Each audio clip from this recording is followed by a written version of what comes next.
Então, sejam todos muito bem-vindos ao nosso encontro do mês de novembro, né? O encontro do Grupo Diálogo sobre Adoção, aqui de Campinas, da cidade de Campinas, estado de São Paulo. Não sei se tem alguém aí de fora.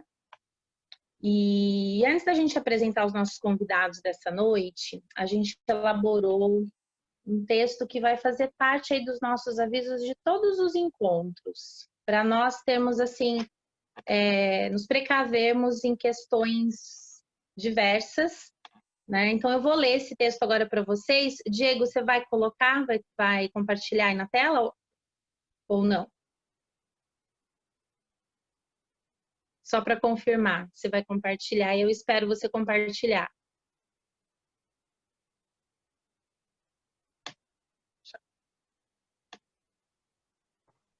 Todo mundo tá vendo?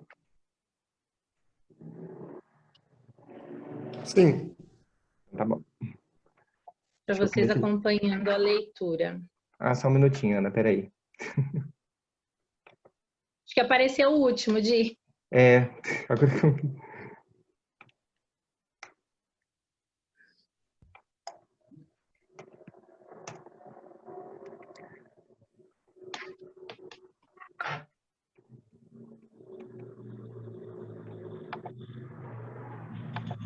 A Ana ficou um pouquinho fora de ordem.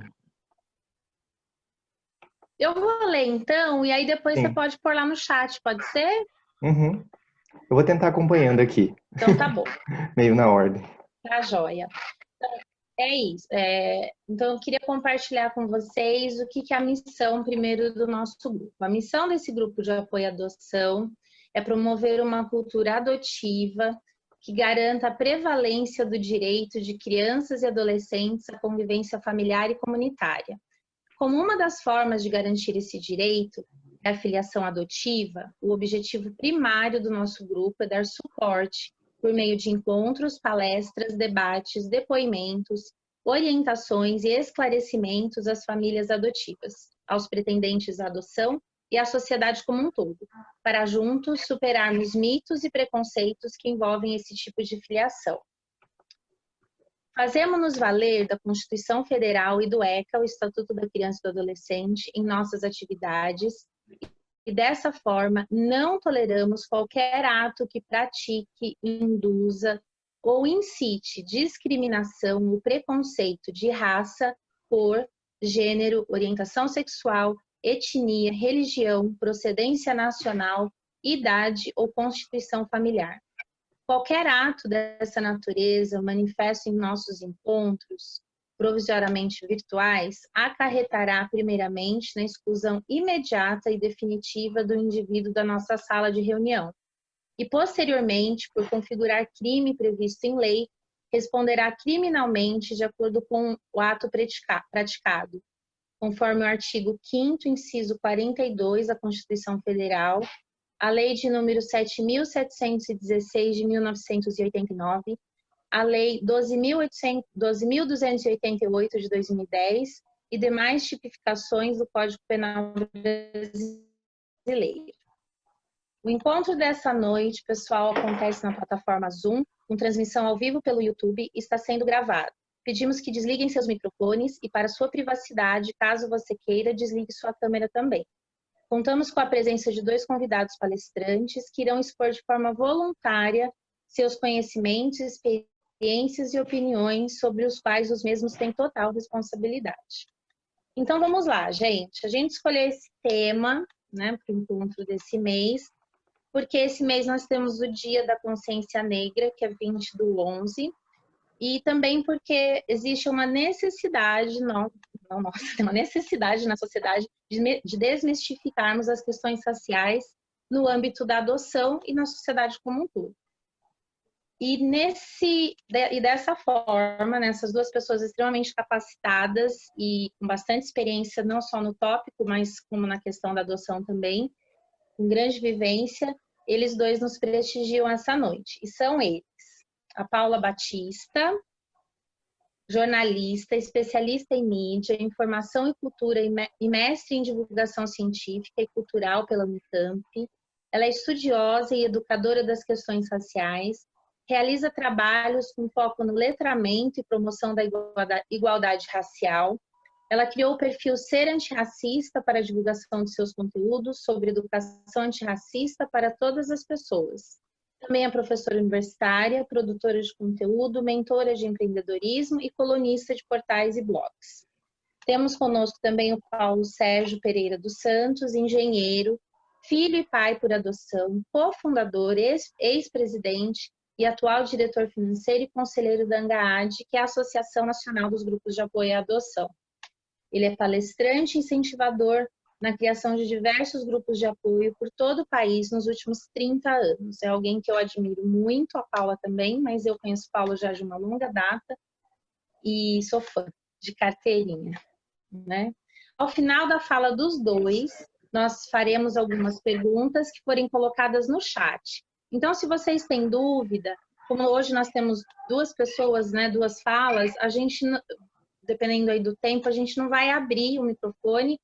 Então, anotem, escrevam lá no chat. A Sol vai estar ajudando aí a gente a anotar todas essas perguntas, vai me passar, e aí a gente fará essas perguntas para os palestrantes, tá bom?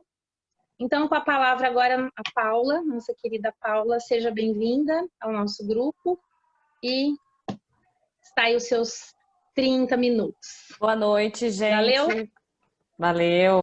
Boa noite, gente. É uma satisfação enorme estar aqui com vocês, uma alegria poder participar com vocês nesse tema que é tão importante.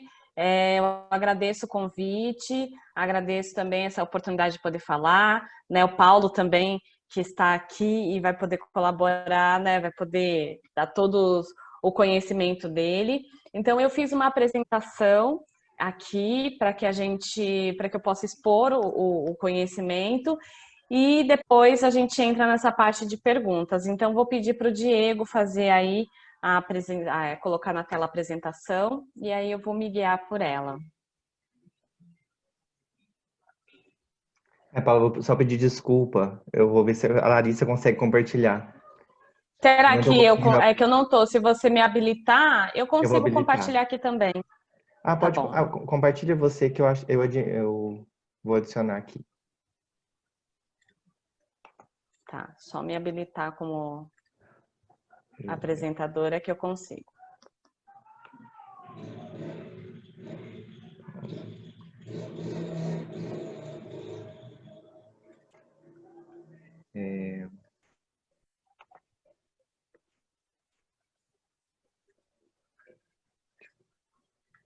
Diego, só é colocar a Paula como co-host, aí ela já consegue fazer isso. Eu acho que só a Larissa consegue fazer isso. O co-host não consegue. Eu tô abrindo aqui a apresentação consegue lá dela, gente, só um pouquinho. Mas pode colocar ela como host, Larissa, qualquer coisa também. Tá, se você não vou conseguir. colocar de qualquer forma. Isso.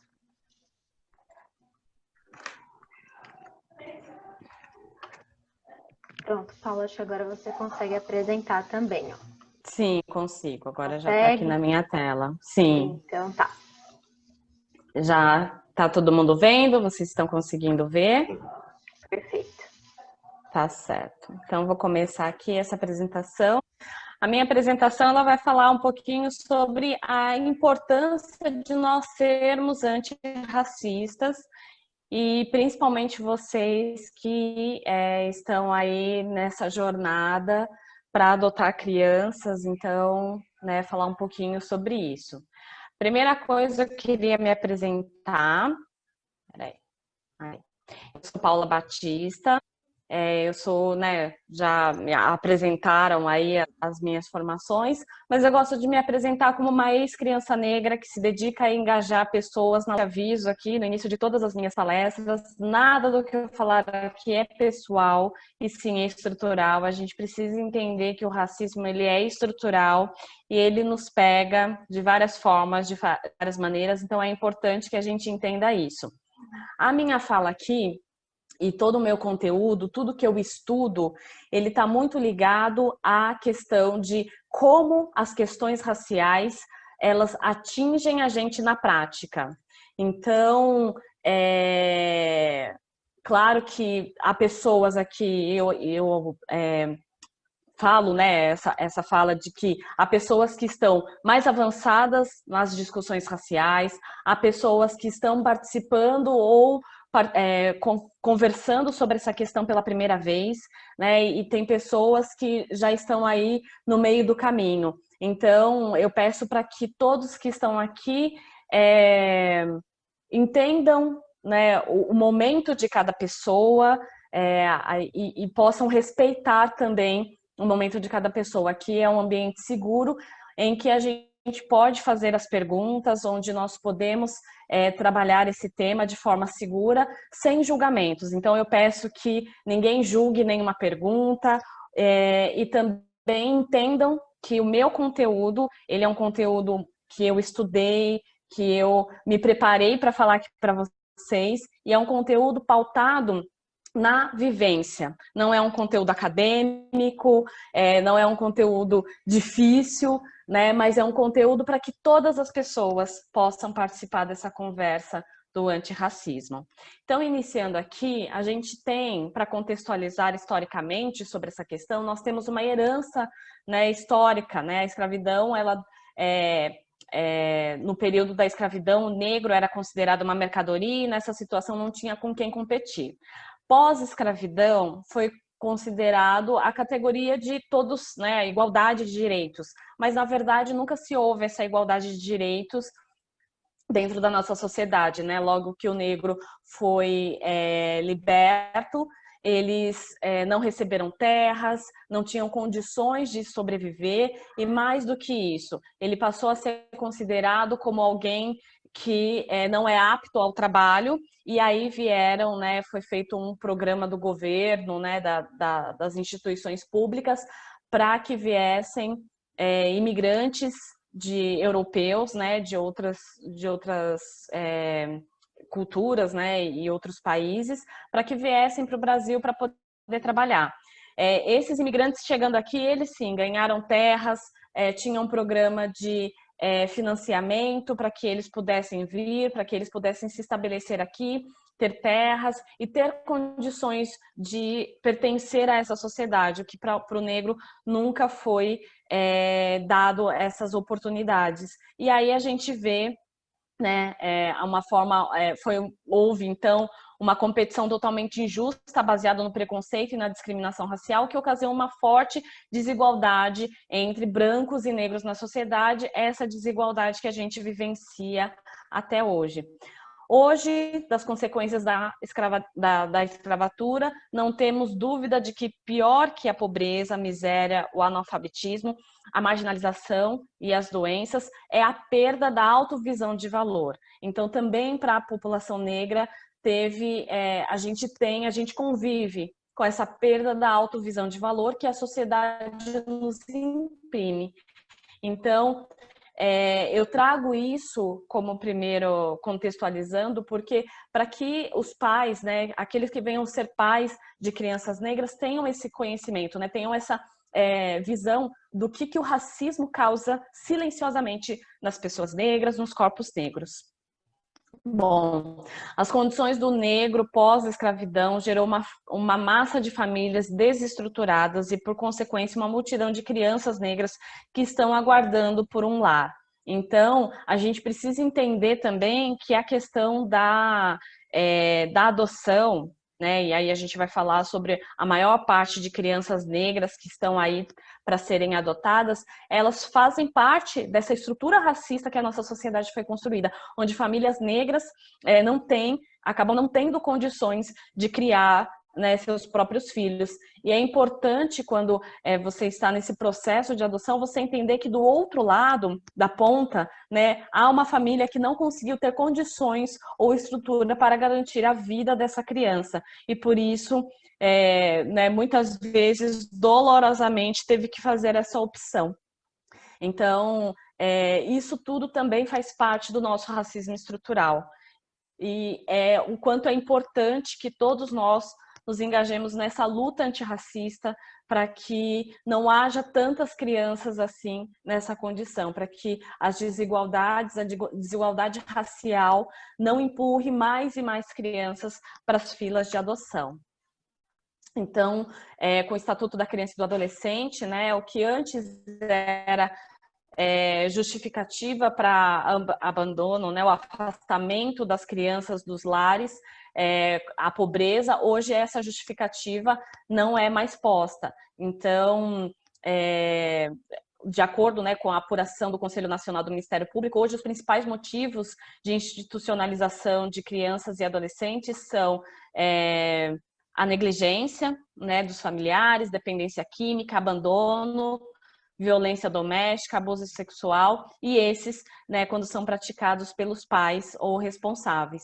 Então, mesmo assim, com essa mudança, né, de parâmetro com o Estatuto da Criança e do Adolescente, mesmo assim, as crianças negras, elas são maioria aí na fila da adoção, por conta que esse racismo faz com que se desestruture as famílias, não só financeiramente, mas é uma cadeia de consequências que o racismo causa na vida das pessoas negras, e isso acaba acontecendo. O racismo estrutural é o grande responsável por seu filho ou a sua filha ter maior probabilidade de ser uma criança negra. Então, é importante que a gente entenda isso, né? Que esse racismo estrutural também tem feito isso, com que cresça a fila das crianças negras a serem adotadas. Esses dados que eu tenho são de 2015, eu acredito que vocês têm dados mais recentes, né? Então, em relação à raça, cor, dos 33.444 pretendentes cadastrados lá em 2015, 30 mil aceitam crianças brancas, sendo que 23 mil aceitam crianças pardas, e quantas negras são aceitas somente por 14.486 das cadastradas. Os indiferentes em relação à raça somam 15 mil. Esse dado é o que me preocupa, porque quando a gente considera essas características, né, para que seja uma condição para adotar uma criança, a gente parte do princípio que essa criança é definida pela cor da pele dela. Então, eu acho que a gente deveria, né, eu acho nobre quando famílias entram para essa fila de adoção e colocam lá que é indiferente, né, essa questão da raça. Então, fica aí para vocês pensarem. Então, dessa forma, percebemos a cruel realidade do abandono de crianças negras em instituições e da adoção interracial com seus entraves e desafios em torno do território nacional.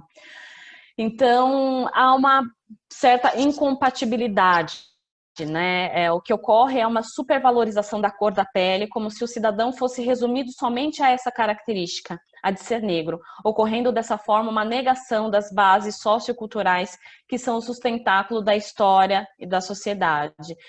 Então, resumir uma criança apenas por essa característica, eu acho muito cruel, né? Então, a conta acaba não fechando. Então, a intolerância às diferenças raciais ainda se configura na atitude de adotantes que expressam suas preferências, geralmente por crianças brancas. Além da preferência por crianças brancas, os pretendentes preferem adotar bebês com até 3 anos, sem irmãos e com nenhuma doença ou deficiência física. No entanto, as crianças e adolescentes que estão aptos a serem adotados, em sua grande maioria, são crianças negras, têm irmãos, são maiores de 3 anos ou possuem alguma doença ou tipo de deficiência.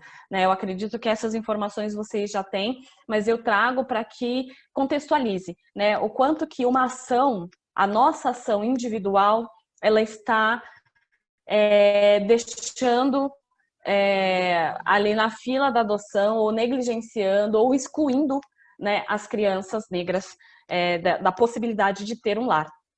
Então, diante dessa realidade, sua luta antirracista precisa iniciar já.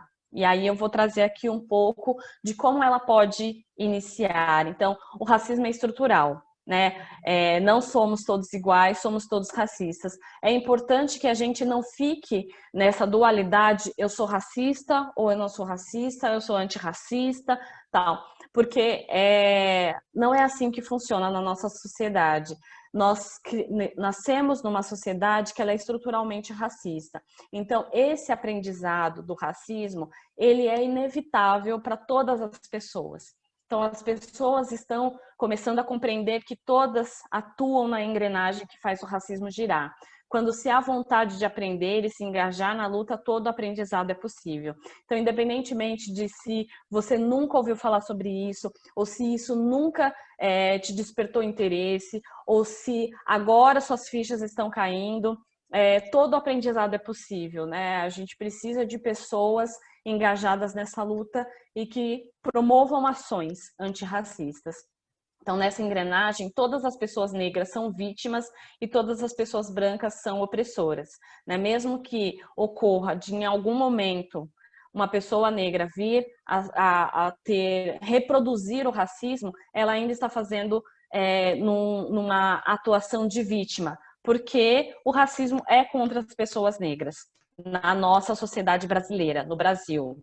É importante também dizer e registrar que eu estudo racismo dentro da nossa sociedade brasileira, né? Eu até conheço dos outros países e tudo mais, mas aqui eu trago para a nossa realidade. O que a gente pode fazer com tudo isso? Então, por isso que eu sempre foco na questão Brasil. Então, e as pessoas brancas, quando reproduzem, são as opressoras. Por isso que é importante a gente, quando formos acusados, né, por eventualmente formos acusados de ter um comportamento racista, é importante que a gente consiga compreender que somos todos racistas e que a gente precisa admitir o erro, pedir desculpas e pensar em como corrigir aquilo dentro de si. É muito importante esse movimento de admitir o problema em vez de negar, que é o que normalmente as pessoas fazem, né? A gente só se esforça para corrigir um problema quando identificamos que há um problema. E este né, a questão Brasil, porque as pessoas não admitem que existe racismo. Elas não admitem e não se colocam nesse lugar de poder, eventualmente, reproduzir as vítimas de racismo, compreender que isso, vivenciar isso e conseguir denunciar, conseguir com que a outra pessoa reconheça esse processo racista, além de toda a estrutura racista e instituições racistas que a gente tem na nossa sociedade. Então, quando tomamos consciência de que estamos alimentando cotidianamente a engrenagem do racismo, é possível encarar a mudança com responsabilidade. Então, ações aí, os primeiros passos para mudar as ações e para começar a praticar o antirracismo na vida cotidiana. Então, reconhecer os seus privilégios, né, enquanto, se forem pessoas brancas, entender que a cor da pele nos define, infelizmente, na nossa sociedade. Então, como a gente viu as estatísticas, né, até como crianças são definidas e são escolhidas ou não escolhidas pela cor da pele. Então, na nossa muito marcada pelas nossas características físicas, pela cor da nossa pele. Então, você precisa entender isso, que as pessoas brancas precisam entender, né, que a cor da pele, ela dá vantagens para algumas pessoas, sim. Então, corrigir internamente anos de aprendizagem de ações e falas racistas. Você foi instruído para ser racista, então todos nós aprendemos com a mídia, com os livros, na educação escolar, na nossa sociedade, o tempo todo estão nos ensinando a sermos racistas. Então a gente precisa entender essa questão como um ponto de problema muito grave e que precisa de ação para ser mudada, para ser modificada. É importante que a gente comece a agir para mudar o comportamento. Então, aprenda a enxergar onde está o racismo, aprenda a ouvir, né, e identificar quando essas falas e há ações racistas, para que a gente possa pontuar as pessoas e fazer ali um letramento racial, uma educação antirracista para essas pessoas. É importante ouvir de novo quando as pessoas fazem denúncias sobre o racismo. A gente precisa ouvir e é preciso agir e falar. Não dá mais para a gente silenciar diante de episódios racistas, porque isso lá na ponta pode ser muito traumático, principalmente para as crianças. E promover a igualdade racial nos espaços em que você está ou consome, na empresa que você trabalha, nas escolas, nos cursos universitários, na publicidade, nos locais de lazer, no telejornal. Nós consumimos, né? Então a gente precisa ter essa postura antirracista no nosso consumo, nos lugares que nós frequentamos. Nós votamos. Então, eu até compartilhei um post na minha rede social lá, o Ser Antirracista, se você não segue, está convidado a seguir, falando sobre como você pode fazer o seu voto ser um voto antirracista, como você pode pesquisar ali os seus candidatos para que eles sejam candidatos que tenham essa postura e essa preocupação antirracista. Não adianta ser antirracista se os demais adultos continuarem a reproduzir o racismo. Então, como eu disse lá pelas estatísticas, se você é um adulto uma família, né, que optou por adotar uma criança e colocou lá a opção de indiferente, a probabilidade dessa criança ser negra é muito grande, por conta dos dados que eu já passei anteriormente. Então, a sua luta antirracista precisa começar já, porque quando essa criança chegar, ela precisa encontrar um ambiente antirracista. Né? Imagina o quão traumático é para uma criança chegar numa família, né? A adaptação ali já é uma coisa complexa. Eu falo isso por experiência de familiares que adotaram crianças. Então, há um processo de adaptação. Agora, se essa adaptação ainda tiver o complicador racismo, é muito complicado, né? É muito difícil dessa inserção da criança não causar profundos traumas nessas crianças. Então, como as crianças sentem o racismo? Então, nós ensinamos as cores. A gente ensina que o céu é azul, né, que as árvores são verdes, as crianças reproduzem isso nos seus desenhos, inclusive, e elas também percebem a forma como nós tratamos as pessoas negras. Elas veem a gente se relacionando com as pessoas negras, tanto pessoas negras que estão na posição de servir, sei lá, no restaurante, no shopping, ou mesmo as pessoas que estão nas ruas, né? Ela vê como nós tratamos essas pessoas, ela vê quem são as pessoas que nós temos afeto, que nós levamos para casa, que são considerados nossos amigos e familiares. E a partir disso, a criança começa a criar o que a gente chama de hierarquia racial, onde ela já enxerga que as pessoas brancas estão no topo dessa hierarquia, são consideradas pessoas importantes, a mídia traz muito isso, né? São as pessoas importantes, as pessoas queridas, as pessoas amadas, principalmente no contexto de famílias brancas, e as pessoas negras muitas vezes estão nessa situação de servir e tudo mais. Então, as crianças percebem isso e elas criam essas hierarquias, né? Há imagens racistas em todos os lugares, principalmente na mídia, nos desenhos, nos jogos. Então as crianças também têm o contato com o racismo por meio disso. Há uma ideia consolidada de superioridade branca, então que as crianças já vão aprendendo desde muito cedo. As famílias reproduzem o racismo, a sociedade reproduz o racismo e as crianças negras crescem assim com a autoestima destruída. Então por isso que todo o processo de educação antirracista entre os seus familiares, entre os seus amigos e na sua consciência precisa começar antes dessa criança chegar na sua casa. Então, desde já, faça uma imersão na cultura afro-brasileira, entenda como funciona, como é a beleza que interaja com a cultura afro-brasileira, entenda os elementos, entenda a religiosidade, entenda também, não estou falando para praticar, mas eu falo para que você entenda como funciona, para que não o racismo, né, ou o racismo religioso não saia de você, né? Se relacione com pessoas negras, é importante também você ter esse convívio com pessoas negras para que quando essa criança chegar, ela também se sinta ali pertencente, porque há outras pessoas negras que fazem parte daquele núcleo. Seja catequizador do antirracismo em todos os lugares que você frequenta. Então é importante que esse diálogo antirracista aconteça antes dessa criança chegar. Aqui eu trago uma questão que é muito das minhas pesquisas que eu fiz, da entrevista com famílias interraciais. Então, é importante, e aí aqui é uma sugestão, né? Não necessariamente você precisa fazer isso, mas eu vou trazer aqui essa sugestão por conta de episódios que eu já vi acontecer. Então, eu trago, fale para a criança que ela é negra.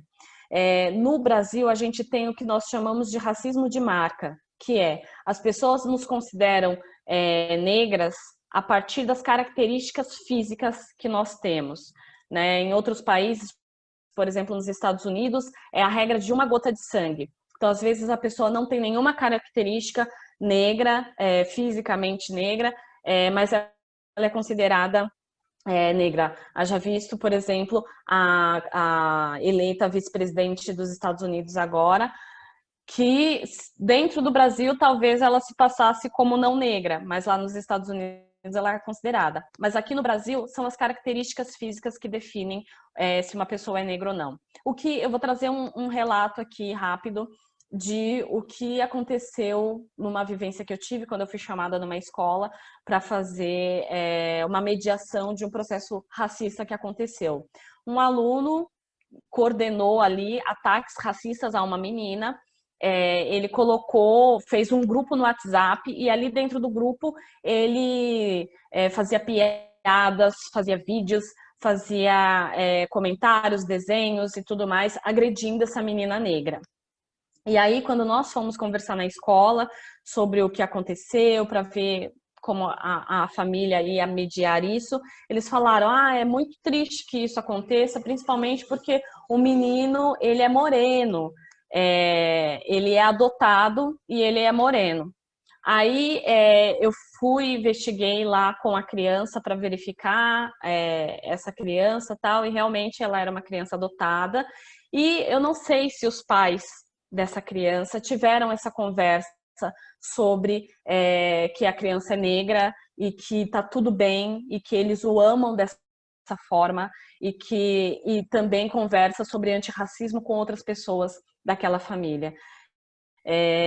O que aconteceu é que o garoto, que antes era o único negro da sala de aula, quando entrou uma menina que era negra, para que ele se distanciasse o máximo possível dela, ele fez as piores agressões racistas contra ela, já identificando, né, desde muito cedo essa hierarquia racial, onde ele entendeu ali dentro daquela hierarquia que se ele não se colocasse na oposição dessa menina, ele ia sofrer agressões racistas também. Então, ele foi o que criou essa situação. E eu acredito, né, que uma conversa dos pais com essa criança seria, assim, acabaria com toda essa questão. Foi um trauma muito grande para a criança que sofreu racismo, né? Assim, consequências trágicas até para a saúde mental dessa criança. E então, quando isso acontece, depois que tudo isso acontece, é muito triste. Então, a minha sugestão, né, de acordo com as coisas que, né, com tudo que eu já estudei e tudo mais, eu sugiro que os pais que adotem uma criança que tenha características de uma pessoa negra, converse com essa criança, partindo do princípio que ela vai ser lida pela sociedade como negra, fortaleça a autoestima dessa criança de forma constante, para que ela entenda que ser negro é belo, ser negro é lindo e é motivo de muito orgulho para nós. Por isso, as minhas indicações anteriores era para que você entenda e conheça e vivencie a cultura afro-brasileira e que você se relacione com pessoas negras. também. Fale com a criança sobre racismo, isso para todas as crianças. É muito importante que a gente tenha esse diálogo para que essa criança não seja uma agressora racista. Cria o sentimento de pertencimento para essa criança, se ela for uma criança negra. Então, a criança ela quer se sentir pertencente, né, a algum lugar. Quando essa pertença não é pelas características físicas, os pais precisam criar, né, esse sentimento de pertencimento por meio dessa valorização da cultura negra, desse relacionamento com as pessoas negras, um relacionamento saudável. E faça com que a criança sinta orgulho de quem ela é.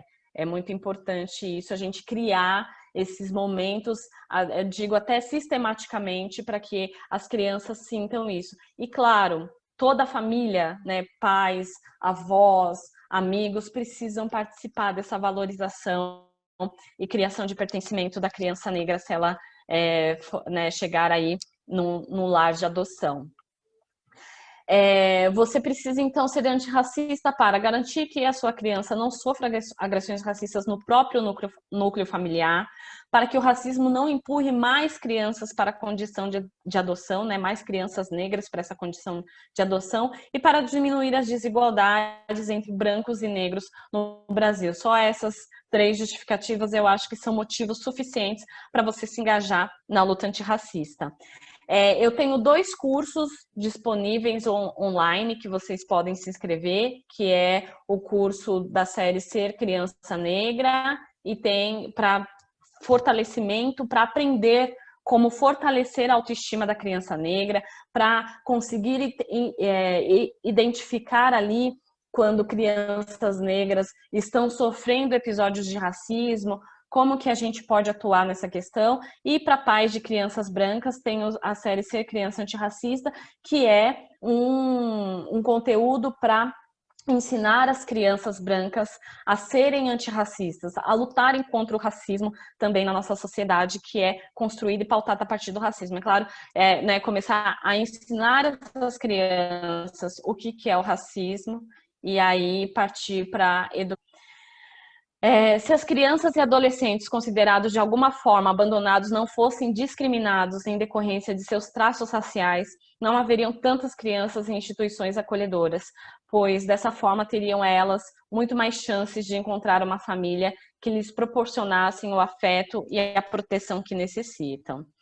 Eu agradeço imensamente, né, a escuta de vocês. Eu estou à disposição para o diálogo que vocês queiram realizar. Me encontre nas redes sociais, eu sugiro que vocês sigam o Ser Antirracista, lá há muito conteúdo sobre educação antirracista, e também estou disponível no e-mail, caso queiram me enviar mensagens, a gente, né, continua essa conversa pelas redes. Bom, era isso que eu queria compartilhar com vocês. Eu acho que, né, fui direitinho no meu horário. Passei alguns minutos, desculpa. Não, tá tudo bem, imagina. Ana, meu áudio, abriu o áudio. Imagina, Paula, a gente começou um pouquinho atrasado mesmo, deu um probleminha aí. Muitíssimo obrigada. É muito importante mesmo que a gente tenha todas essas considerações. No âmbito da adoção, nós precisamos levar muitas coisas em consideração e, infelizmente, nós temos esse racismo velado no nosso país e precisamos ter quanto mais educação sobre o tema, né, para a gente poder realmente empoderar os nossos filhos, sejam eles negros, para que eles se sintam, porque eles são seres humanos e que, né, têm todos os privilégios de todos os seres humanos, e se eles não forem, que eles tenham essa postura antirracista, né? Muito obrigada. Eu quero pedir a gente mais uma gentileza de você continuar até o final com a gente. Nós vamos passar agora para o Paulo, que é filho por adoção, é pai por adoção, e ele vai trazer muita coisa aí para a gente também ter esse olhar mais humano em relação a todos os nossos filhos, quer sejam eles adotados ou não, né? A todas as crianças com quem a gente convive. Paulo, passo a palavra para você agora. Seja muito bem-vindo e pode abrir o seu microfone. Oi, pessoal. Vocês estão me ouvindo? Estão me ouvindo bem? Está bom o áudio? Sim, tá joia. Estou te ouvindo bem. Eu estou numa situação de guerra aqui, porque estou sem energia, a região está num apagão, aqui de Indaiatuba. Eu estou com a bateria do notebook, o sinal do celular e uma luminária aqui que ela é muito boa, ela é por USB, então está conectada no meu notebook. Se vocês estão me enxergando na escuridão, o que tem atrás de mim não é uma entidade, é a minha sombra, ok? É um enorme prazer estar aqui com vocês, os meus amigos de diálogos. Conhecer a Paula também foi um enorme prazer nessa oportunidade. Agradeço imensamente esse espaço para a gente discutir esse assunto tão importante, tão necessário. Paulo, agora está bem baixinho. Deixa eu tentar aumentar aqui. Melhorou? Melhorou. Ok, melhorou? Todos ouvindo? Não está cortado não, né? Vamos ver até onde a bateria vai, mas acho que dá jogo. É um assunto fundamental, né? É um assunto maravilhoso para os tempos atuais, apesar de trazer ainda um aperto no coração, nos nossos sentimentos, diante das situações que vivemos no mundo, e o nosso país, historicamente, traz também essa dificuldade perante a condição da sociedade ainda não entender que a cor da pele não é a questão fundamental no indivíduo. E nós temos aí um processo, um desafio estabelecido nos tempos contemporâneos, ou nos tempos modernos, que é a educação antirracista. Então, a educação antirracista ela precisa ser pauta para todos da sociedade. A comunidade negra vem num longo esforço no nosso país, conquistando espaço, não na velocidade que gostaríamos, conquistando, tendo conquistas importantes, mas ainda não está satisfeita, pelo contrário, incide sobre a raça negra, e quando falamos negros no nosso país, estabelecemos os pretos e pardos, né? Que hoje é a maioria da população brasileira. Um contingente de mais de 100 milhões de brasileiros.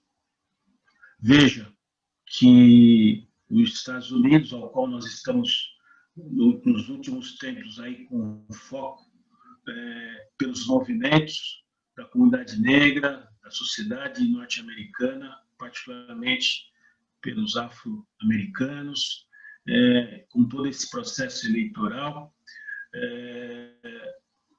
são apenas 40 milhões, né? 13% da população nos Estados Unidos, nós somos mais de 50%.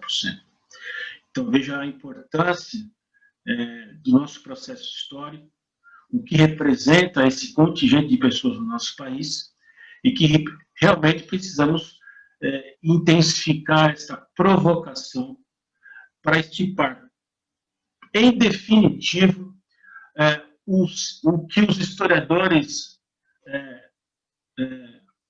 da cultura negra, principalmente, definem como o sistema mundo, que é o sistema do modelo europeu imposto pelo processo de colonização sobre um continente, sobre o continente africano, um continente maravilhoso em sua diversidade cultural. Um continente de mais de 300 milhões de anos, desde o seu destacamento lá da Pangeia, um continente com 54 países, mais de 800 milhões de pessoas vivendo. Um continente que levou a sua mão de obra, ao seu trabalho, a construção e a sua tarefa para muitos países do mundo, pelo processo da escravidão. E essas gerações que se acostumaram nesse processo de inferioridade dessa raça, ou estabeleceram esse sistema, estão sendo questionadas de forma muito importante nos tempos modernos. Então, o processo que os sociólogos modernos estão chamando de decolonização, descolonização, ele é fundamental para que possamos libertar, em definitivo, o nosso contingente de africanos das mazelas que passam por todas as partes do mundo. Nós dizemos que precisamos estancar de vez, por isso que eu sugeri para os amigos a educação antirracista muito além da adoção, porque esse muito além da adoção, eu me refiro que antes de pensarmos na adoção, precisamos deixar a população negra viver. Então, o que acontece no nosso país é um verdadeiro extermínio da comunidade negra, extermínio esse que é negligenciado pelas autoridades, não atende o sistema legal de contenção desta barbárie. Até terminarmos a nossa conversa, mais de 2 negros jovens foram exterminados pela violência no nosso país. Então, são processos que requerem urgência na nossa sociedade. Então, temos que trazer essa educação nos moldes e no contexto que a sociedade moderna, com toda a tecnologia, com essa democracia que aí se arrasta para sobreviver, mas sobrevive para que, de alguma forma, possamos estabelecer, em definitivo, esta realidade.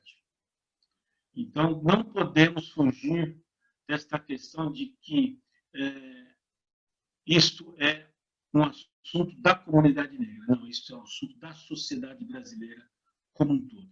Se nós nos conscientizarmos disso, nós estamos dando um passo fundamental.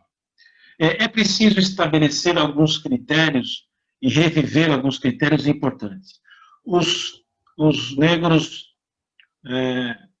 em nosso país não são descendentes de escravos, são descendentes de etnias africanas, onde se totalizam mais de 300, que, por uma contingência histórica, foram escravizados. Começa por aí. Então, isso precisa estar muito claro nas nossas análises e na nossa reflexão. Ser negro no Brasil significa ter oportunidades reduzidas. Oportunidades reduzidas. Em todos os setores da sociedade. Em todos os setores da sociedade. Então, essa é uma realidade que nós estamos vivendo. Existe um esforço, com as legislações que se somaram através, principalmente, da mobilização da comunidade negra. Estamos falando aqui da Lei 10.639, da 11.645, a inclusão no currículo oficial. Temos o currículo oficial da rede de ensino da história da cultura afro-brasileira, né? Tivemos aí, desde da Constituição, o estabelecimento do crime, né, de racismo. Tivemos a 11.645, que amplia a 10.639 da grade curricular, também para as etnias indígenas. Tivemos a 12.711 na reserva de cotas para as universidades. Então, nós estamos encaminhando. Tivemos a 12.288 em 2010, o Estatuto da Igualdade Racial, né? Tivemos aí a 12.990 em 2014, a reserva de vagas no setor público federal, e a portaria 13 de 2016 do MEC, que propõe a inclusão dos negros nos projetos de cursos de pós-graduação, mestrado e doutorado. Então, são avanços importantes que vêm sendo conquistados desde o processo da Constituição, de 88, que ainda não são suficientes. Os impactos são seríssimos, particularmente em todos os indicadores sociais, pesa sobre a sociedade, a comunidade negra, as questões do descaso, do arbítrio, da indiferença, e isso estabelece um processo de desorganização da família. O mesmo processo que, ao retirar os negros da África para o processo de colonização em outras localidades, em outros países, se destruiu a estrutura familiar tribal dessa organização. E essa estrutura tem dificuldades enormes de se reconstruir.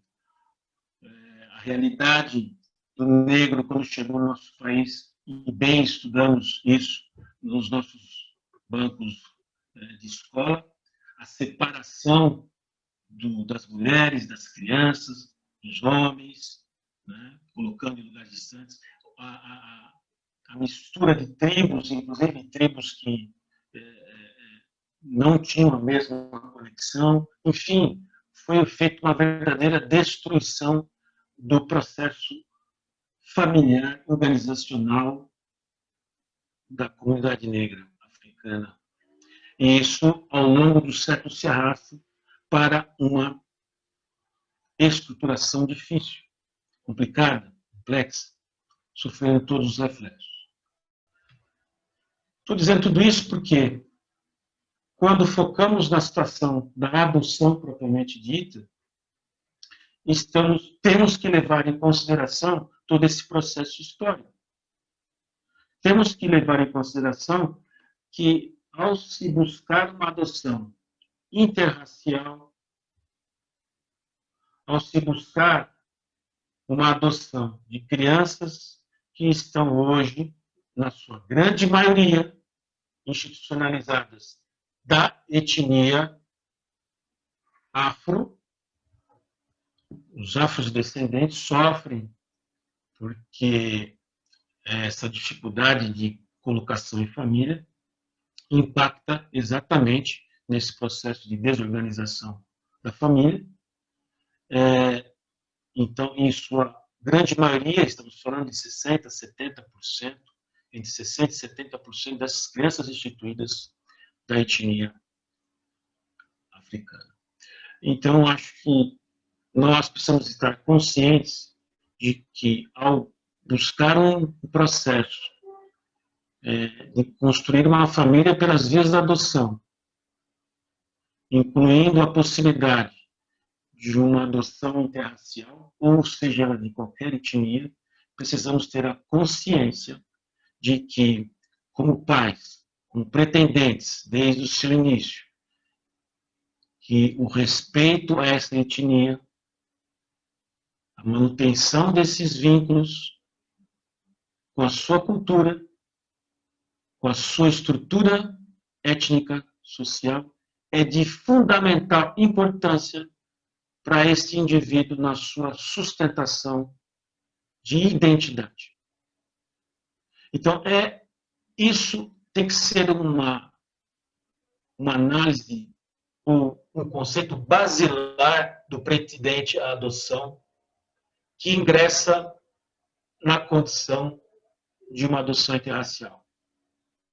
Então, temos que considerar, sem dúvida, que esses assuntos são discutidos nos grupos de apoio à adoção, são analisados de uma forma ampla, mas há que se levar em consideração que o respeito à origem biológica de todas as crianças é de fundamental importância.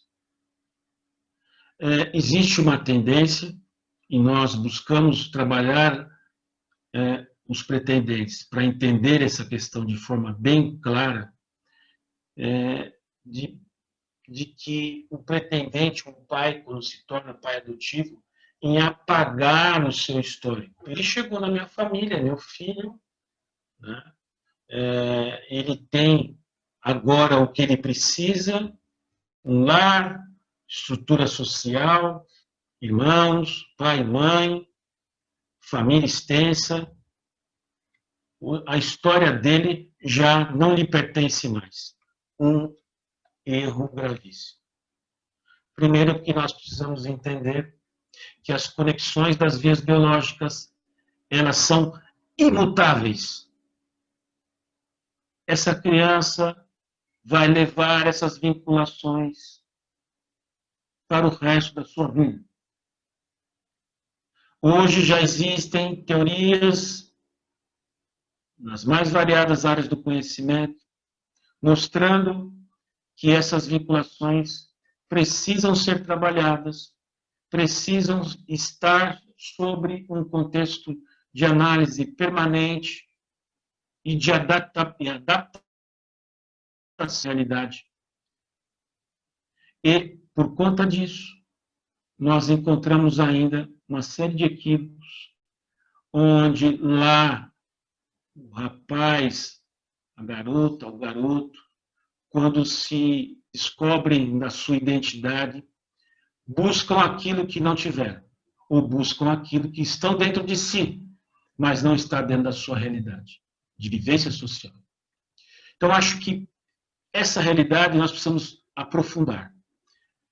E nessa realidade está justamente a adoção, ou a educação antirracista. Independente se estamos assumindo uma adoção interracial ou não, a educação antirracista tem que fazer parte do contexto familiar, porque as crianças, os jovens, os adultos vão conviver em sociedade e vão levar essas estruturas de educação da família não só para o seu empoderamento pessoal, mas fundamentalmente para uma relação sadia, uma relação de afirmação, uma relação de representatividade. Então, considerando a minha experiência pessoal de filho por adoção, na condição interracial, isso na década de 60, apesar da minha família me amparar e me envolver num contexto de afeto e vínculo afetivo dos mais nobres, o que me propiciou uma estabilidade emocional para desenvolver meu projeto pessoal de vida, não foi suficiente para atender a minha condição étnica, aquilo que fazia parte da minha sustentação como indivíduo. E isso eu precisei buscar individualmente.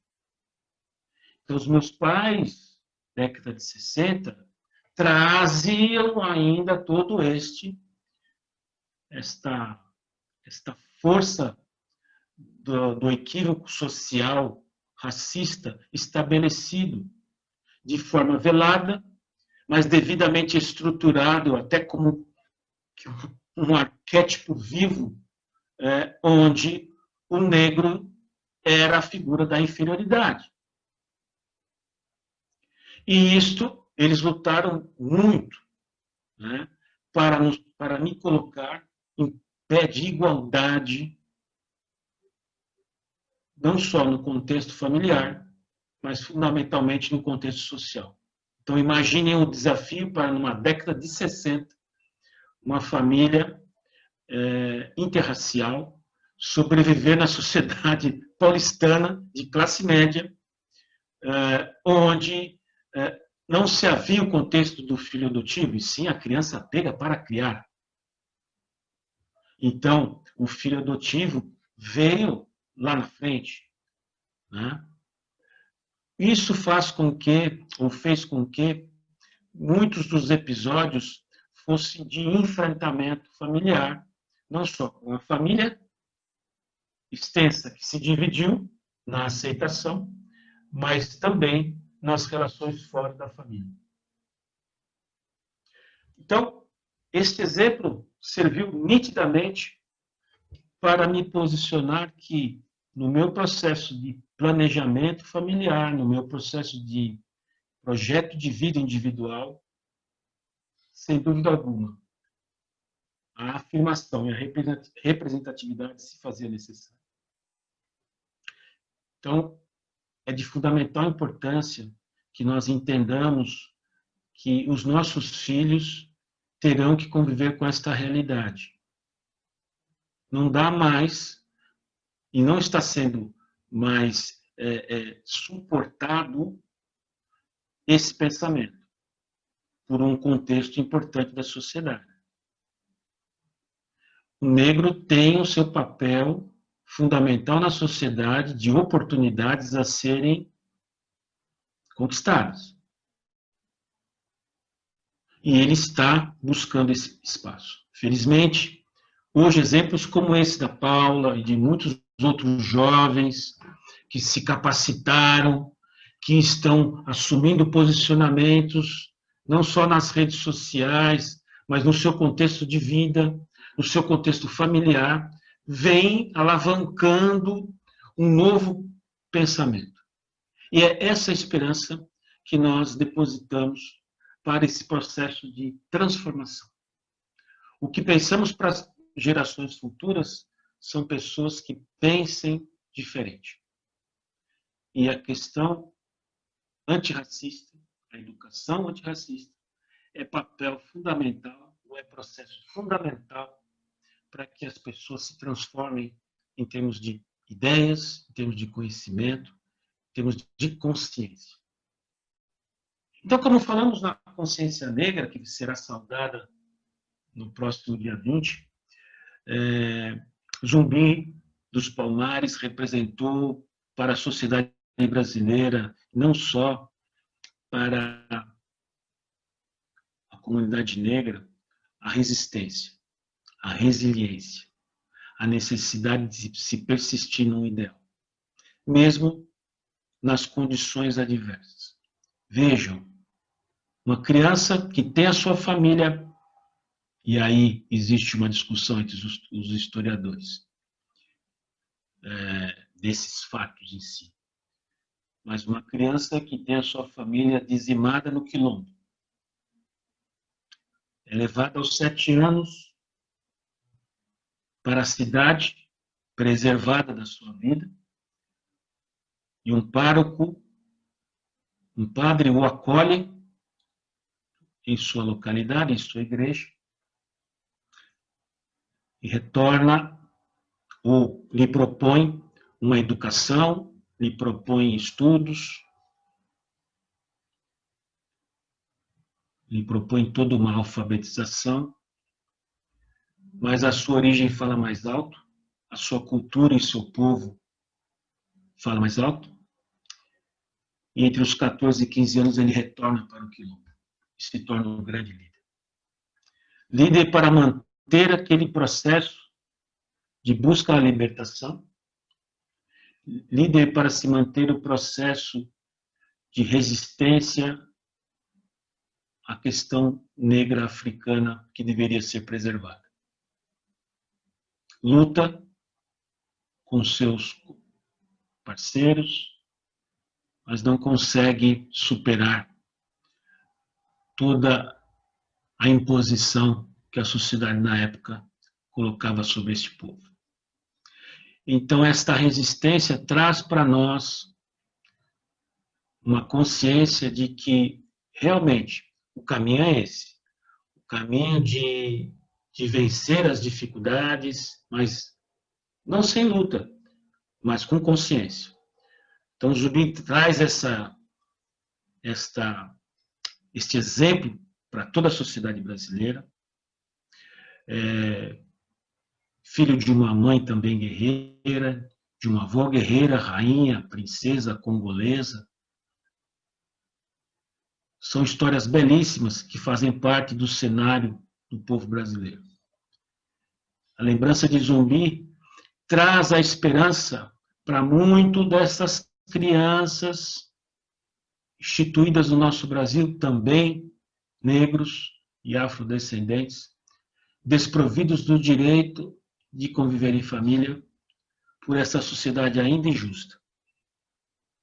E nós, como pretendentes, como pais adotivos, militantes da adoção, lutamos persistentemente para que esses nossos filhos da África, filhos do Brasil, tenham a sua oportunidade. O momento é de, volto a dizer, autoafirmação, representatividade.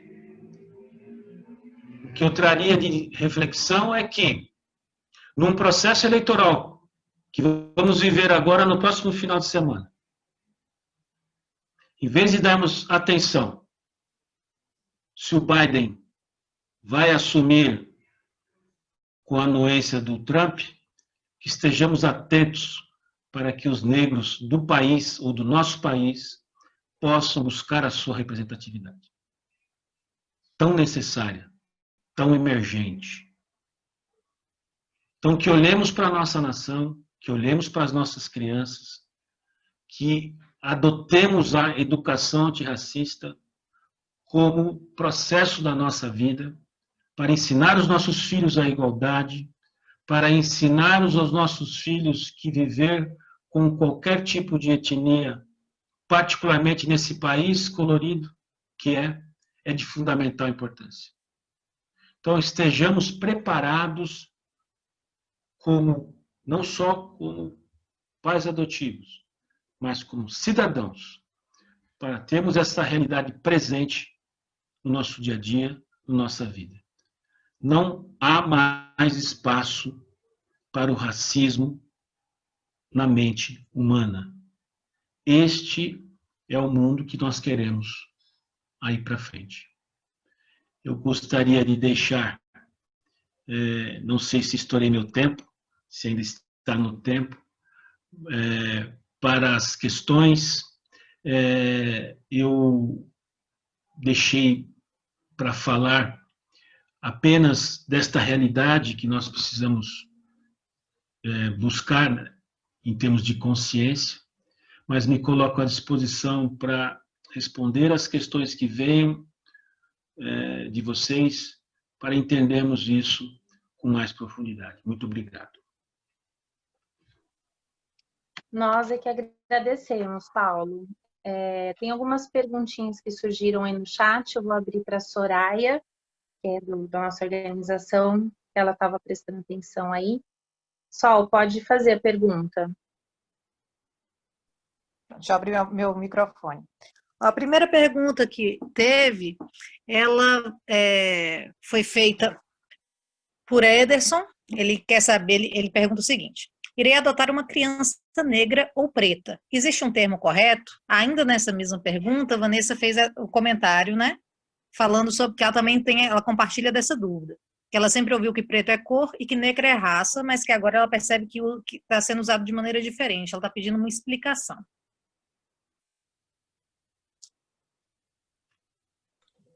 Você quer fazer, Paulo? Bom, eu começo, depois você conclui. Mas eu vou trazer o que o Paulo já trouxe, né? É assim, dentro do Brasil a gente usa a definição do IBGE. Então, o IBGE ele tem como definição lá pretos e pardos. A soma de pretos e pardos é o que nós chamamos de negros. Então, na minha concepção, eu sempre utilizo a palavra negro porque eu quero contemplar todas as pessoas negras e pretas e pardas. Eu me identifico como uma mulher preta, né? Mas às vezes eu também falo que eu sou uma mulher negra e tudo mais. Mas utilizando a palavra negro, você está contemplando todo mundo, né? Tanto os pardos quanto os pretos. E aí o Paulo, se quiser complementar.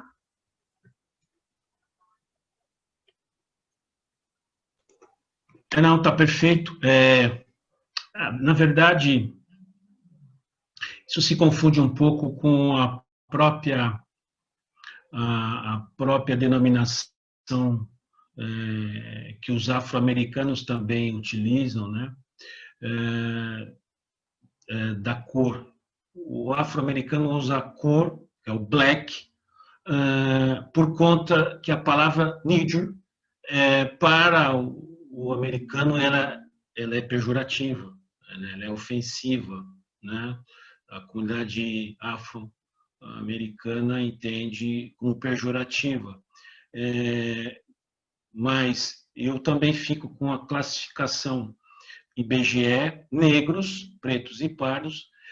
Me sinto mais à vontade como preto, mesmo porque a pretitude é uma condição de identidade de cada um de nós, da comunidade negra.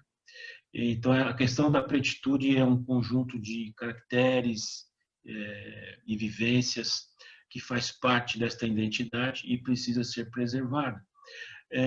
O IPEA ele traz algumas classificações que, para o processo estatístico, eu acho interessante, até porque, quando ele classifica o brancos e não brancos, os não brancos sendo os afrodescendentes e os indígenas, eu acho que para questões estatísticas é mais interessante porque realmente define o contingente, porque por muito tempo se utilizou o pardo como um não preto, um não negro, né?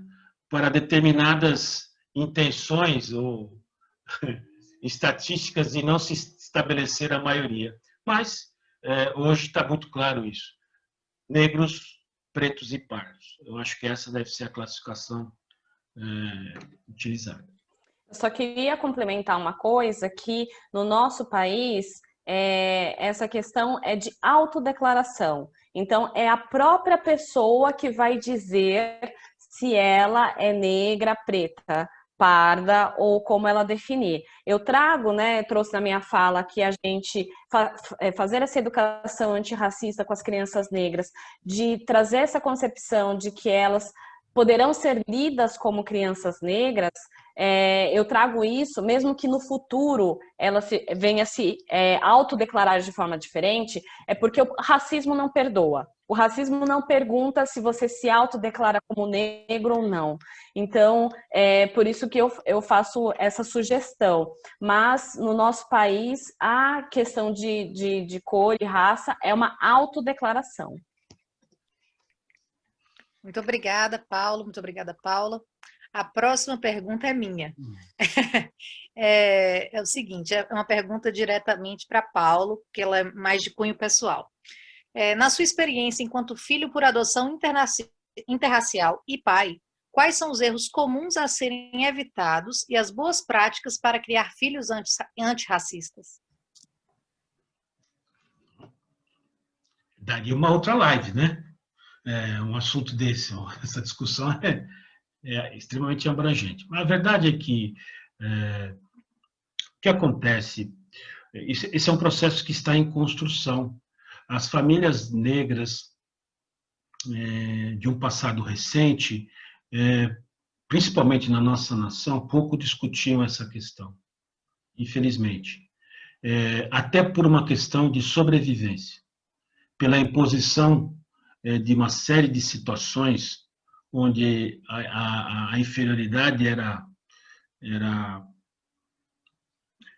imposta, por questão de sobrevivência, essas questões não eram discutidas, não eram debatidas no interior da família, e aí construímos uma geração também com dificuldades da sua autoafirmação. É uma realidade, o movimento discutiu isso por um bom tempo, né? O processo de ações afirmativas veio numa esteira, principalmente, para estabelecer o negro nesta identidade, num primeiro momento, e depois buscar o processo de conscientização da sociedade. O que acontece? Então, não existe no processo de educação da sociedade brasileira esse contexto de discussão. O que acontece é que, aquilo que eu comentei, muitas das vezes os pais tentam blindar os filhos numa situação antirracial ou interracial por conta de protegê-lo. E essa blindagem, muitas das vezes, passa por não estabelecer o empoderamento desta criança, né, que vai conviver desde a tenridade nas suas relações sociais com os amiguinhos que vão discriminá-la. Então, eu vivi na minha sociedade e no meu desenvolvimento social em salas como único negro, né? Isso aconteceu no ensino fundamental, isso aconteceu no ensino médio, isso aconteceu na universidade, aconteceu na minha empresa, que trabalhei por 30 anos. Né? Então, acho que o que há que se propor para a família é justamente, primeiro, valorizar essa questão étnica, porque ele vai ter que conviver. Então, não dá para fazer disfarces. A criança tem que estar empoderada dentro daquilo que ela é como identidade, não aquilo que nós impomos como identidade. Isso eu me refiro a uma condição de família interracial.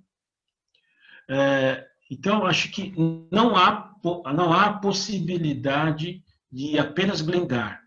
Sim, teremos que criar mecanismos de defesa, de atenção, aonde hajam processos de discriminação.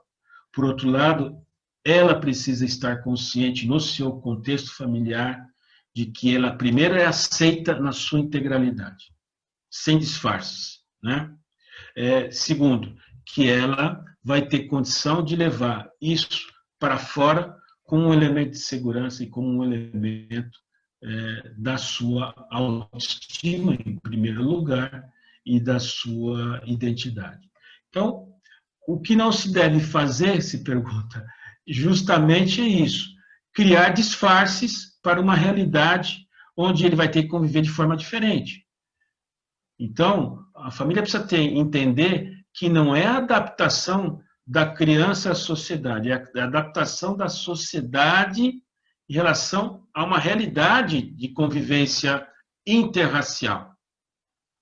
Né? E aí estamos falando de qualquer etnia. Então, hoje é necessário ter essa... O pai adotivo tem muito isso nesse contexto, e nós batemos na mesma tecla de apagar o histórico. Agora ele é meu filho.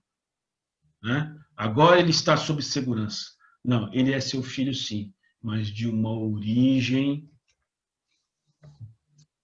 diferente, que precisa ser respeitada. Eu, com os meus filhos adotivos, e não só com meus filhos adotivos, mas também através da minha vivência, venho aprendendo muito, porque o aprendizado é constante, o quanto nós temos que respeitar a origem dos nossos filhos. O quanto. Porque em todas as fases das vidas deles, e eu já estou tendo netos dos meus filhos adotivos, está impresso a realidade da origem biológica. As mais variadas facetas. Isso vai ocorrer. Muito obrigada, Paulo. A próxima pergunta é de Isadora e de Marco Aurélio. Eles perguntam o seguinte: o que devemos fazer se vivemos uma situação de racismo com nossa filha ou nosso filho? Conversamos com a criança ou adolescente e fazemos uma denúncia? O que acontece após a denúncia?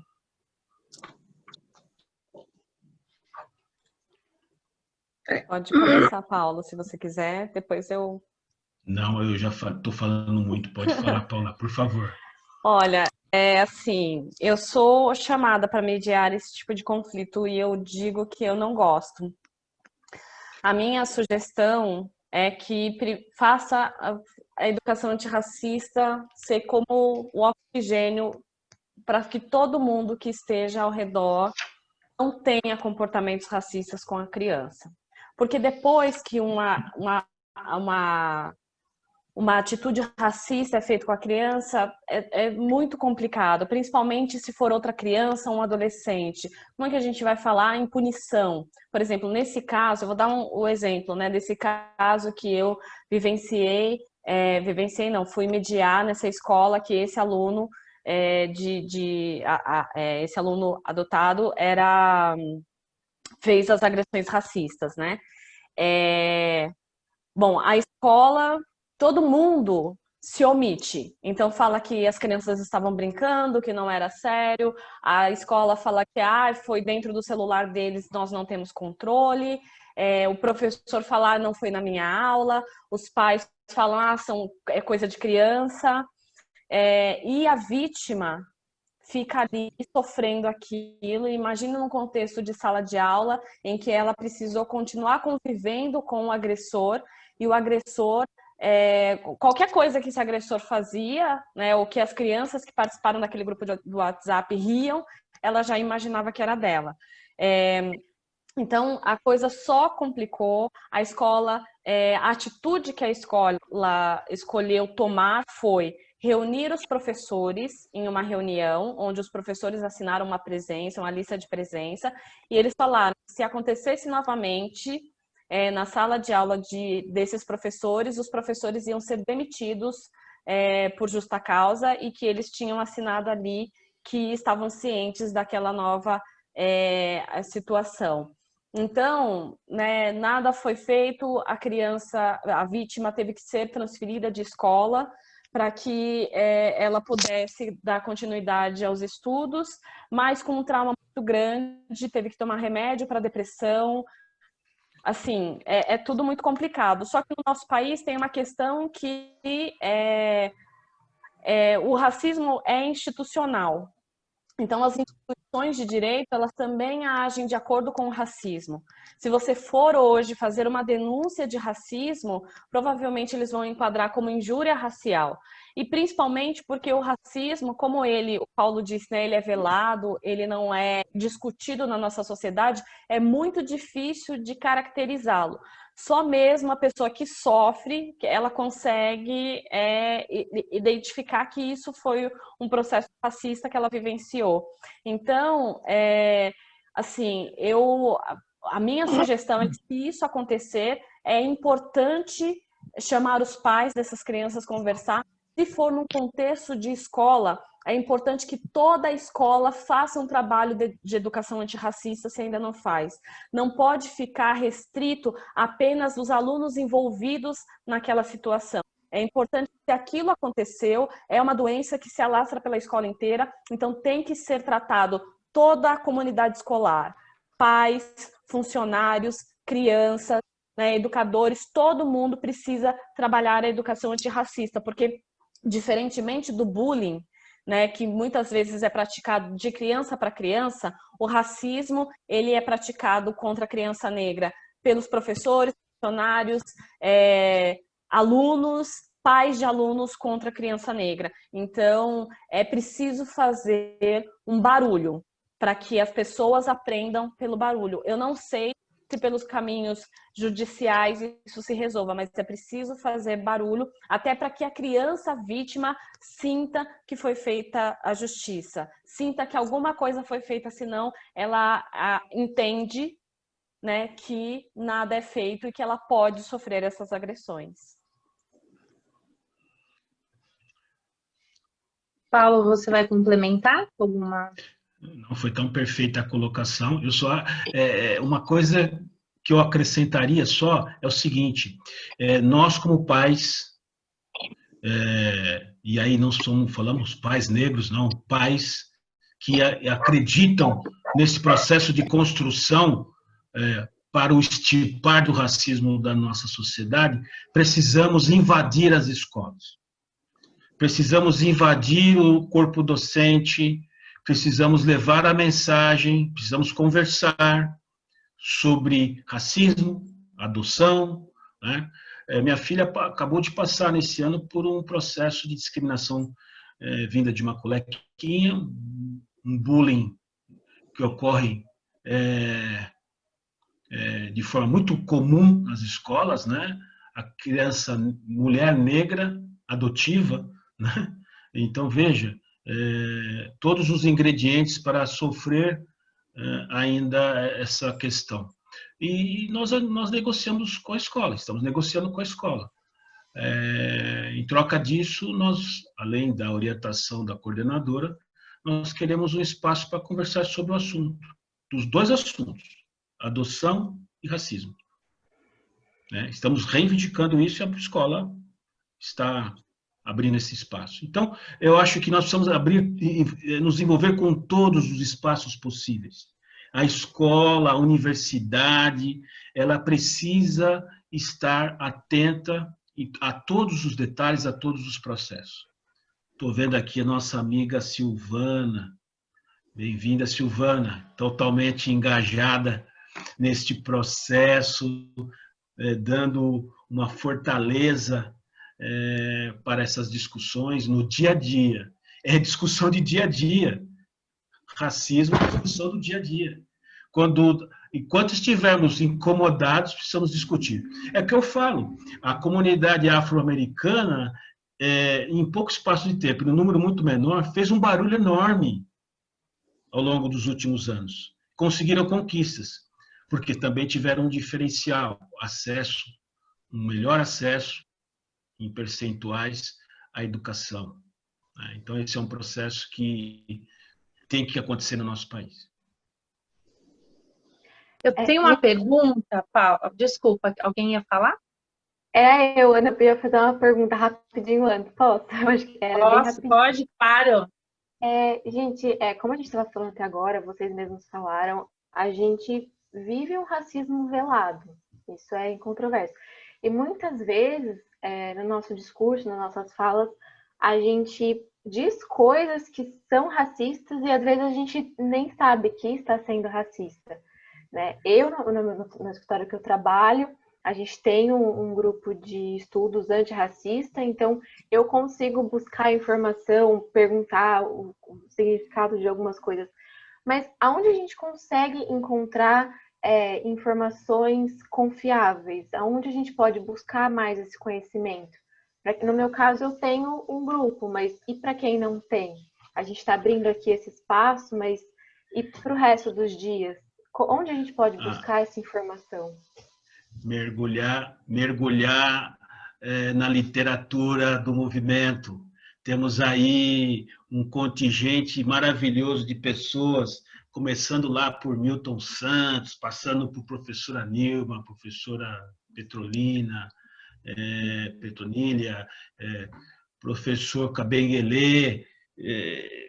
Existe aí um contingente de informações fantástico para a gente explorar, e isso já está migrando do movimento para a sociedade de forma maravilhosa. Para quem não viu o Roda Viva dessa semana com a Djamila Ribeiro, pelo amor de Deus, uma aula maravilhosa de cidadania, né, para todos nós brasileiros, né? Então, Djamila fez e ela já é uma ativista reconhecida internacionalmente, faz um processo na área da educação fantástico, né? Na área das comunidades fantástico, né?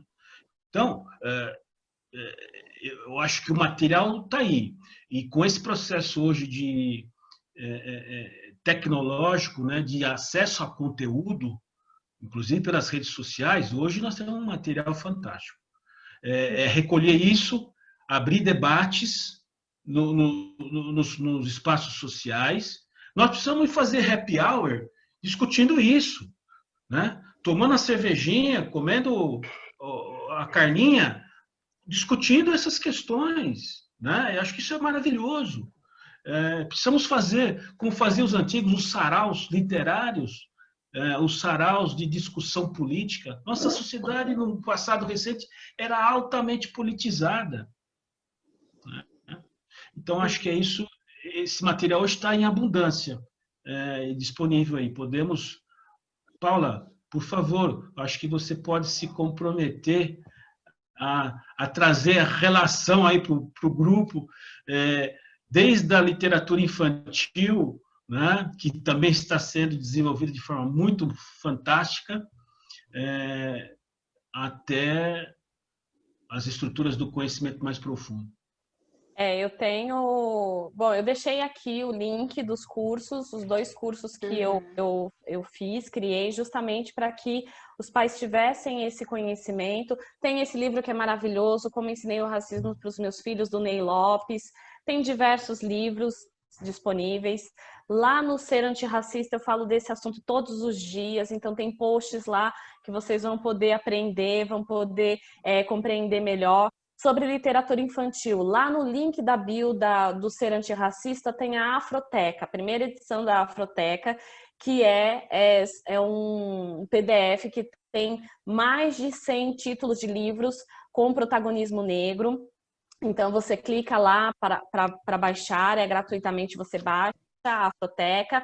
Lá dentro da Afroteca você tem o link para comprar o livro, você tem o link para assistir o vídeo de contadores de histórias que estão espalhados pelo YouTube aí, contando as histórias de cada livro. Então, é um material muito rico que eu criei justamente. O Ser Antirracista é essa criação de informação, de conteúdo, de literatura, para que todas as pessoas possam participar dessa conversa. Então, usem e abusem, tem lá, manda inbox, manda pergunta, e a partir das perguntas de vocês eu também crio o meu conteúdo de posts e tudo mais, para que a gente possa se aprofundar nessa questão. E aí, como o Paulo falou, não dá para aprender a andar de bicicleta lendo livros, fazendo cursos, é preciso subir na bicicleta. Então, no almoço de domingo, falem sobre racismo, né? Nas discussões da empresa, no happy hour, falem sobre racismo, porque a gente precisa falar. Tem pessoas, e aí depois você, escondidinho, vai lá verificar isso, que não pronunciam as palavras negro, preto, racismo.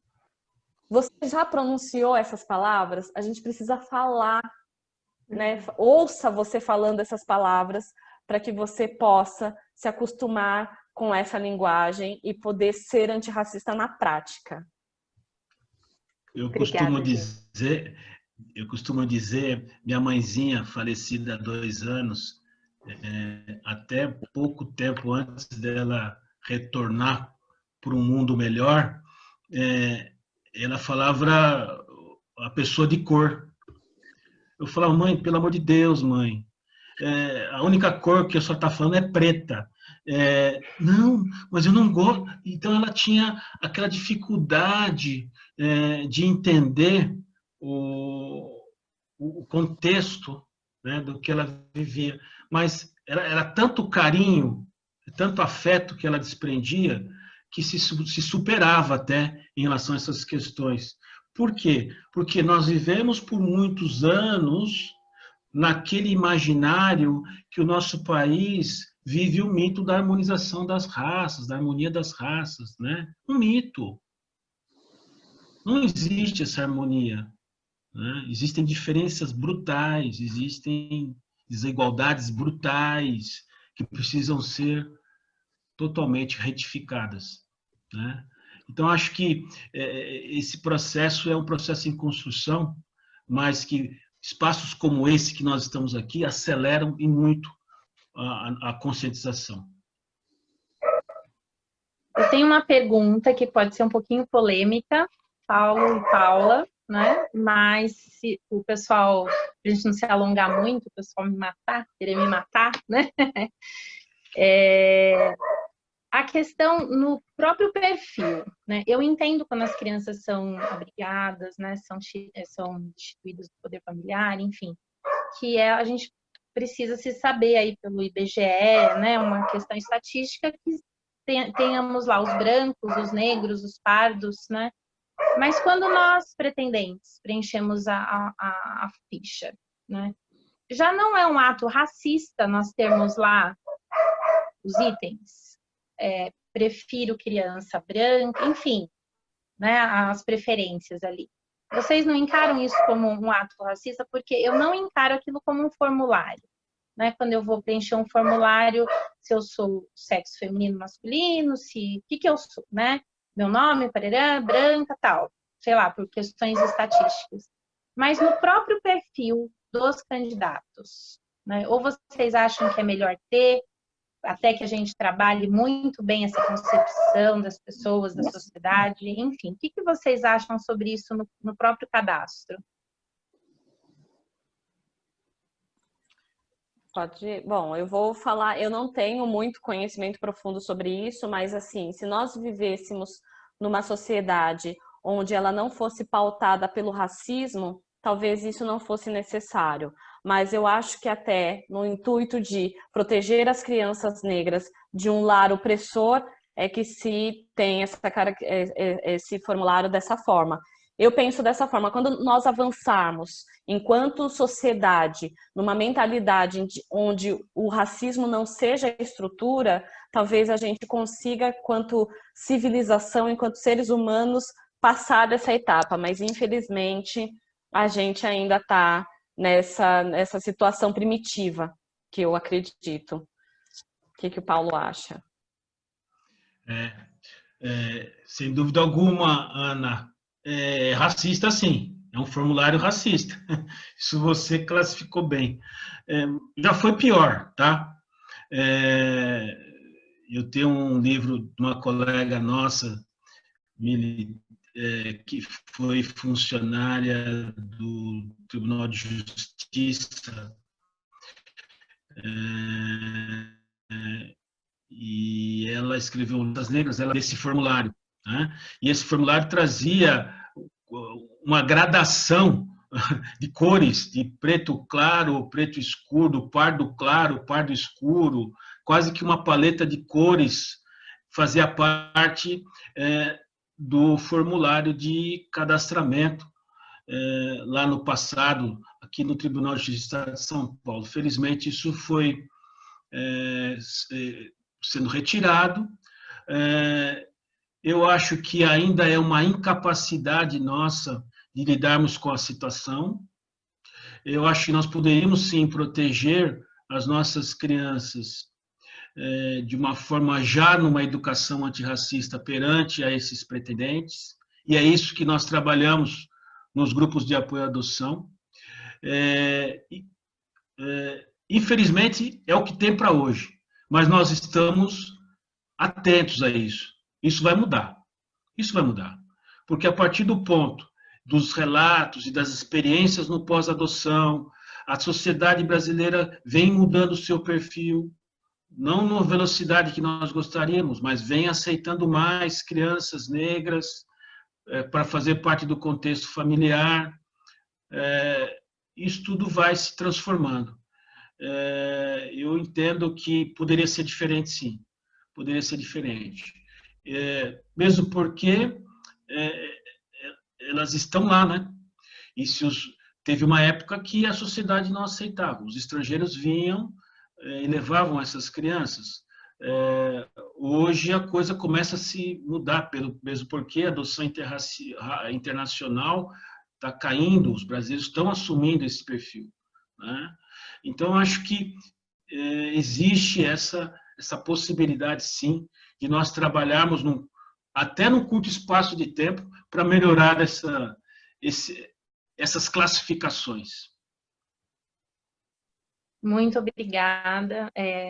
Antes de eu partir aqui para os agradecimentos, para os avisos finais, com base nessa resposta, né, a primeira vez que eu li o discurso de Martin Luther King, é lá de 1963, Eu li isso morando nos Estados Unidos, branquela do jeito que sou, tendo toda a minha descendência afro, tendo bisavô afro, era africano e foi escravo, né? E é meu bisavô com maior orgulho na minha família, porque somos todos iguais, né? E com base lá no Martin Luther King, eu tenho o sonho de que as pessoas sejam julgadas, o indivíduo seja julgado pelo seu caráter e não pelo tom da sua pele, porque não é esse tom da pele que nos define. O que nos define é o nosso caráter e as oportunidades que nós temos, né? Eu tenho um filho por adoção, ele é pardo,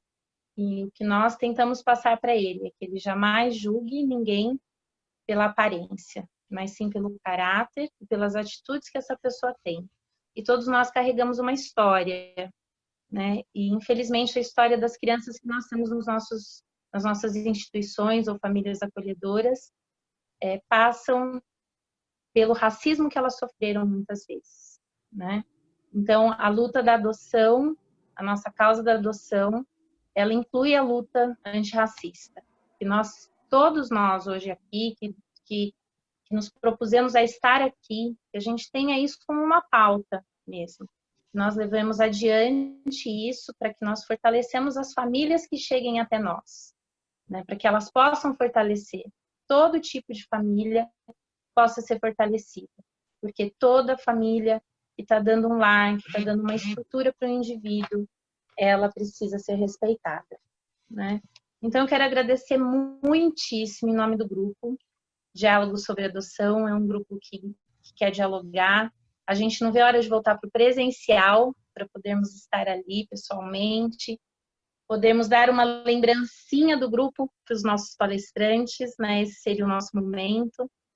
Então, mas eu quero agradecer pela disponibilidade, pela presteza de vocês, que vocês aceitaram o convite tão rapidamente, por vocês compartilharem as experiências e o conhecimento da luta de vocês, de tudo que vocês têm vivido, né? E que assim a gente vai conseguir cada vez mais divulgar essa cultura, tá? De ter respeito para toda a configuração familiar, para que nós possamos ter um país onde toda criança e todo adolescente tem o seu direito a uma família, ao convívio familiar e social atendido, né? Essas crianças, a gente precisa mudar muito, né? Toda a configuração, né? Para que não hajam mais abrigos, instituições, para que hajam famílias acolhedoras o suficiente, apadrinhamentos o suficiente e famílias adotivas o suficiente, para que todos sejam filhos, né? Recentemente eu ouvi da Lídia Weber que eu fui filho adotado, passei pelo processo da adoção, eu sou filho, né? E essa semana vi um menininho falando sobre isso também, no Dia Internacional da Adoção. Então, eu gostaria agora que todos abrissem seus microfones e dessem um aplauso para os nossos convidados. Por favor, abram seus microfones e aplaudam os nossos convidados. Trouxeram tão ricas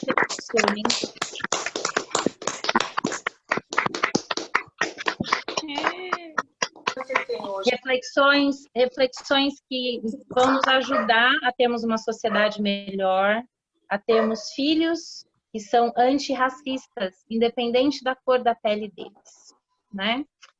E agora, a gente já tem a nossa agenda de dezembro, eu não sei se o pessoal aí da produção vai compartilhar, né?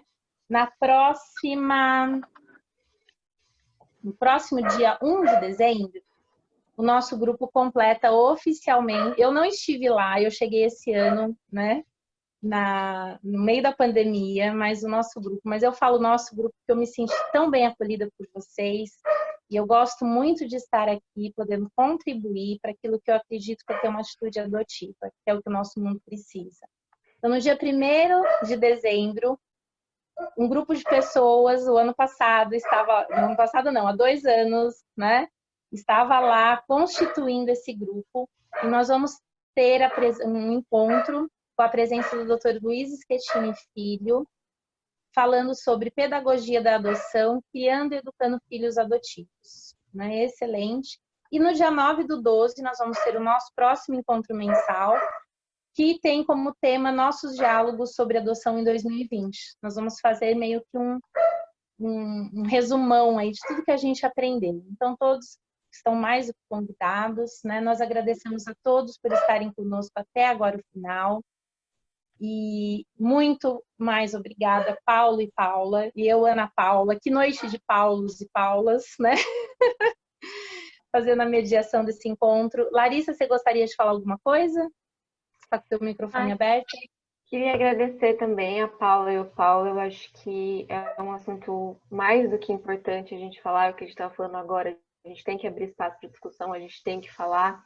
Então, assim, foi essencial a presença de vocês. A gente agradece muito, que nem a Ana falou, vocês aceitaram na hora o nosso convite. Muito obrigada mesmo. Queria agradecer também a doutora Raíssa, que está aqui, que ela também ajudou a gente a fundamentar o nosso textinho aqui de introdução. Ela trabalha também com o núcleo antirracista no escritório. Muito obrigada mesmo a todos que estão presentes aqui. São 9h22 da noite, estamos aqui discutindo esse tema, então, assim, muito obrigada a todos mesmo. Gente, um beijo grande, né? A maioria, eu só conheço a Brina e a Bel ainda pessoalmente, mas todos os outros que eu só conheço virtualmente, um grande beijo, um grande abraço adotivo. Carreguem essa atitude adotiva, que sejamos conscientes em relação à adoção dos nossos filhos e em relação a sermos antirracistas. É isso que nós precisamos. Se todos puderem ficar, vamos tirar uma foto, é isso, Clary? O Diego vai tirar foto? Vamos tirar uma foto. Quem quiser abrir a câmera e aparecer, fique à vontade. Quem não quiser, não tem problema. Isso aí. Fiquem à vontade. Podemos? Di, você tira? Você quer que eu tire? Vamos tirar nós dois, Lari, depois a gente compara qual ficou melhor. Tá bom, então. Ver qual ficou melhor.